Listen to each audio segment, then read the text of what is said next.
What's happening? Welcome back to Most Amazing Top 10. Do you have any heirlooms that you've been given that's kind of creepy? Maybe from like a great-great-grandmother and you maybe think it's haunted? Well, it probably is. Let's talk about some haunted stuff. Here are the top 10 cursed items that brought bad luck to their owners. Here we go. Number 10, Pompeii Artifacts. Once a flourishing Roman city located near the Bay of Naples in Italy, that was of course until 79 AD. That's when Mount Vesuvius erupted and it buried the entire city and sadly all of its inhabitants under layers of ash and pumice. Now the eruption was so powerful that it wiped out not just life within the general vicinity, but all life within a 16-mile radius. Yeah, it makes you think about Yellowstone National Park a bit, doesn't it? I'm like, oh, that's close. Earth is scary. I don't know. Pompeii remained buried and forgotten for almost 1,700 years. That is until it was rediscovered in 1748. Now today, Pompeii is an archaeological site that offers a glimpse into ancient Roman life with, of course, well-preserved ruins of homes, public buildings, streets, artwork, restaurants. They even opened a recent restaurant there. I don't know. It's a fun time now. And there's a great amount of people who steal from this ancient landmark. Yeah, how to get cursed 101. Here's how you do it, folks. Steal from Pompeii. Why would you? Okay, tourists would come and steal fragments of monuments, literally pieces of the city. They would just pocket it and then dip. Yeah, I'll just put this ballista ball on my fireplace. That looks lovely. For sure not cursed, right? 100 packages a year end up getting sent back to the archaeological superintendents in Pompeii.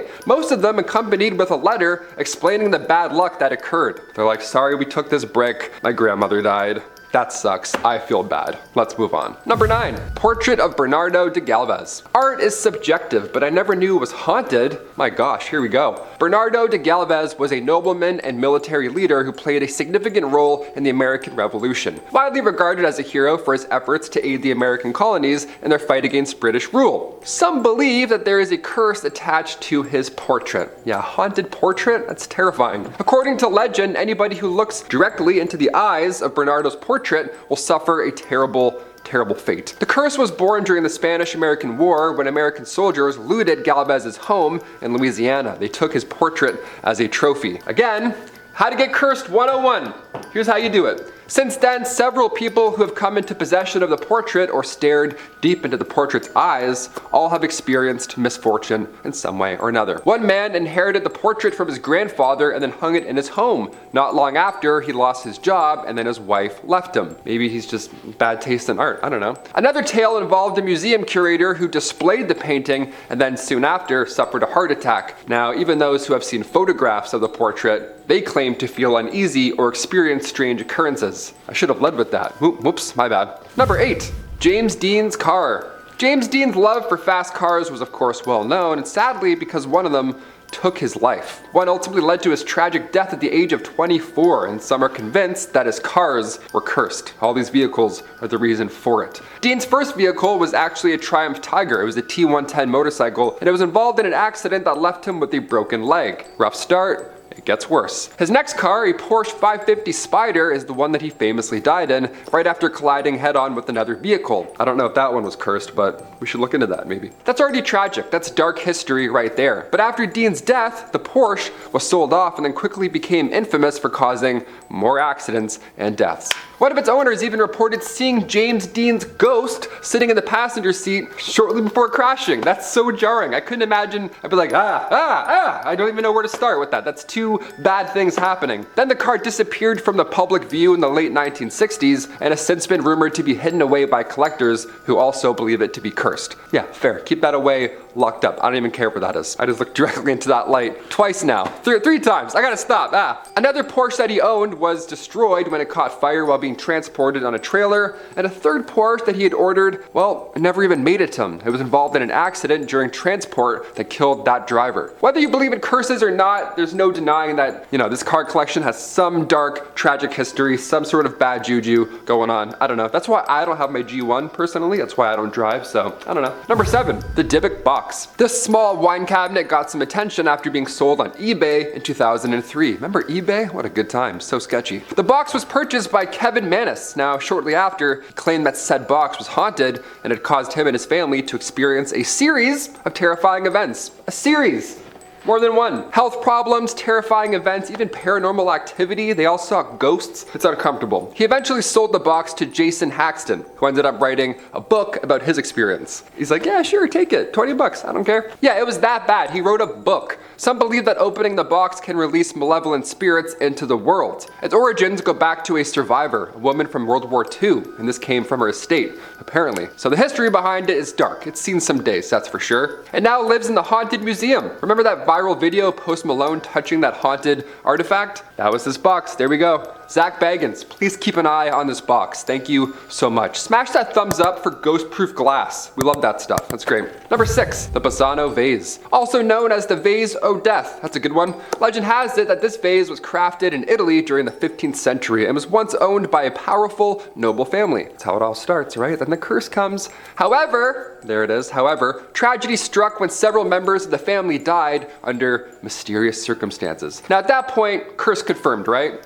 Absolutely. The curse of the Basano vase is said to cause anyone who possesses it to suffer from physical or mental afflictions, sometimes both, and sometimes even bringing death. Despite its reputation as a cursed object, some are fascinated. They want this vase or vase, I'm not really sure yet, but they want it in their home for some reason. They want to crack the code, they want to break the curse, right? A pharmacist, an archaeologist, both of these owners died shortly after receiving the vase, so I don't know what to believe anymore. The Italian police, apparently they buried it in a lead box somewhere out there, so that's great. I mean, it's gonna suck when we find it in 600 years, but for now, we're okay. Number 5, Thomas Busby's chair. A haunted chair, who would have thought? That's like haunted mansion stuff. Legend has it this chair was cursed by a vengeful witch who had been wronged by one of the members of the Busby family back in the 1800s. Yeah, she cursed a chair, now it slides out by itself. It's terrifying. It's like, they're like, what happened? I don't know.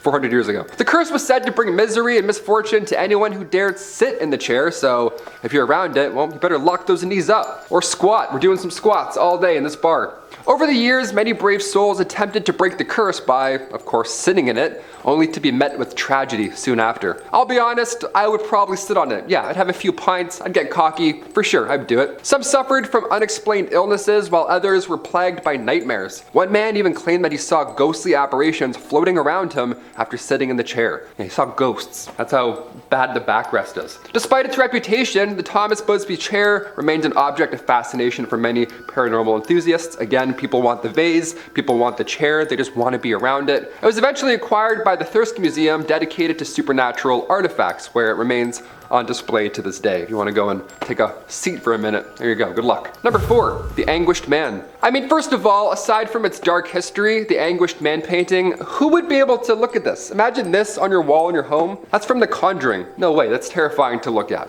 The Anguished Man is a painting with grim history, as all of these are. It's said to be haunted by the spirit of some artist, an unnamed artist, who created it. An artist who created this using their own blood into the paint as they worked. Yeah, a real artsy fella. Love doing that. Love mixing my own blood into my art. What? The painting has been passed down through generations of the artist's family, but each owner has reported strange occurrences while in possession, brief possession, of this haunting piece. Some have claimed to hear whispers and moaning coming from the painting late at night, which that's the scariest thing I could possibly imagine.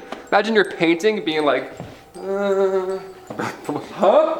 Who is that? What's going on? I just heard a from my painting. While others have actually seen ghostly apparitions out and about, not just, moaning in the walls. Yeah, like Super Mario 64, just a live painting. That's terrifying.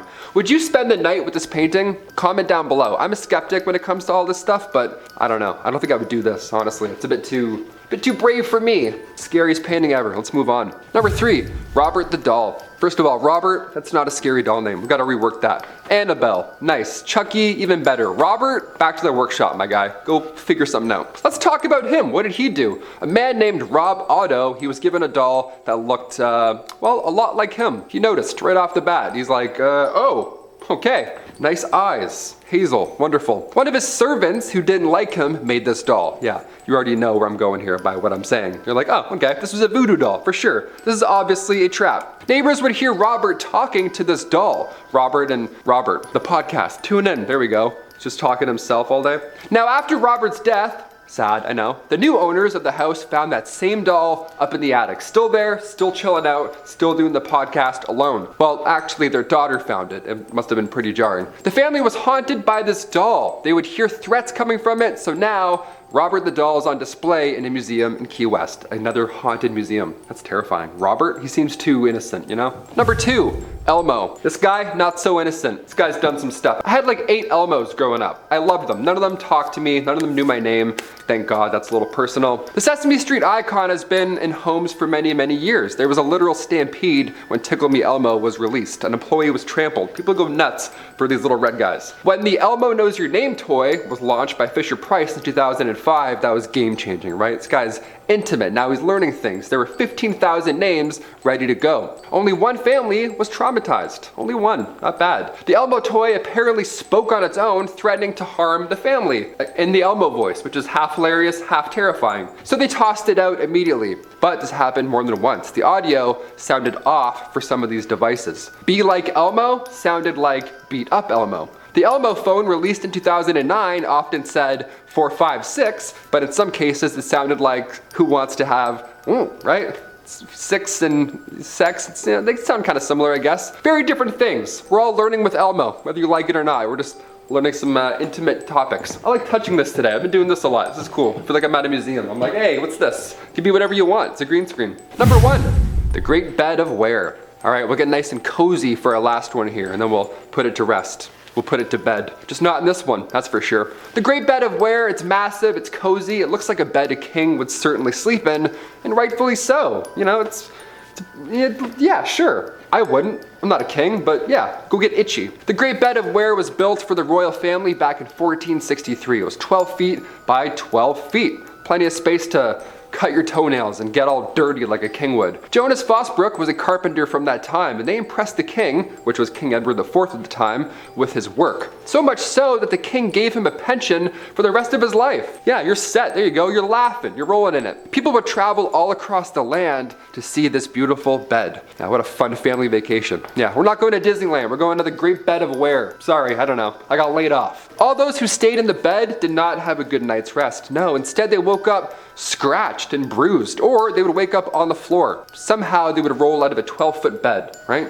Unless you're lanky and 6'2" like me, I don't know how that's possible. It's crazy. Today, it can be found in the Victoria and Albert Museum. But would you stay the night in this old, haunted, dirty, and probably bug-infested, uncomfortable bed? Sound off below. I probably would. I don't know. I would starfish the whole time and be like, yeah, I can. Whatever. And ghosts? Nice. Rest and a show. We're good to go. I've been your host, Taylor McWaters. Subscribe to Most Amazing. Hit that like. Whatever you gotta do. I don't know. Don't buy any of these things. Don't steal haunted artifacts. We'll see you in the next one. Peace. Do you have any heirlooms? Heirlooms? Heirlooms? The H is silent. Dean's first car, a Triumph Tiger T1... The f*** is that, an Android? Dean's first car was a Triumph Tiger T110 motorcycle, and it was involved, his first car was a motorcycle, hang on now. Dean's first, vehicle.